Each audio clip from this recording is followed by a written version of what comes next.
This is Galadimawa, an area in the Federal Capital Territory close to the city center. Now, 3 weeks ago, at this exact spot, it was filled with flood water. These trees were completely submerged in flood water. We couldn't even see the top of the trees. Now, the water extended from here to this road by the side, and the man who was on his way to the airport was killed. He lost his life at this area. Up until a few years ago, floods were not a common phenomenon in Nigeria's Federal Capital Territory. But this has changed, as FCT residents now have to contend with floods almost every time there is a heavy downpour. In August 2017, tragedy struck when a man and 2 of his children died while trying to drive out of one of the estates in Lokogoma, a suburb in the Federal Capital Territory. In June 2018, 6 people died when a flood overflew a culvert and took with it a Sienna bus with 4 passengers and a motorcycle with 2 passengers. August 2nd, 2019, the Director of Finance at the FCT High Court, Mr. Tony Okechimi, was killed in a flood close to Galadimawa roundabout in the FCT.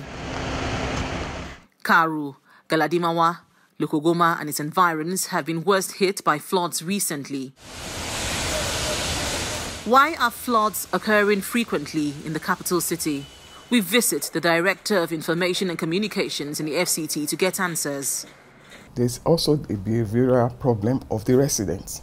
First of all, you find people who go and build where they shouldn't build. You find people who build on floodplains. You find people who put one construction or the other on flood areas or even gutter. You find some people who dump their refuse in gutter. But these buildings on drainages and flood paths do not appear overnight. And some have questioned why the FCT administration allows these infractions to persist. If you go to most of all these buildings, the moment they start, we go there, we have district officers who go monitoring. And they mark it. You see some buildings, you have this red mark, stop work. And what do our people do? Most of our people will go buy white paint over the stop work mark. We visit the Pedan Dam in the FCT, which regulates water flow in the drainage system and has a reservoir capacity of 5.8 million cubic meters. We had planned that we could have this situation in the FCT, and that's why a dam like this was constructed, and we also do impoundment. So it's not like we knew this could happen, but even in this extreme case, if there's no poor human behavior, we'll still not have any situation. Regardless of the infrastructure in the FCT and the preparedness of the administration to handle floods, some say the effect of climate change means that there may be more rainfall in the FCT and other parts of the country, and it is imperative to have an effective emergency response system. There's nothing you can do about flash floods. What you now do is your emergency response to things like this. It is when they call us that we will come.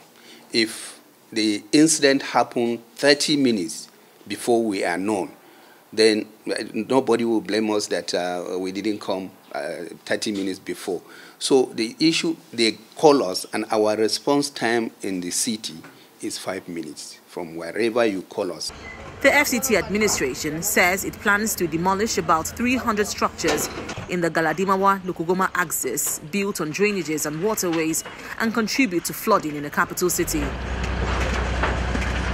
While government appeals for attitudinal change by Nigerians, residents in turn are asking the FCT management to be more alive to its responsibilities by ensuring drainages and waterways are cleared promptly. Linda Akibe, Channels Television News.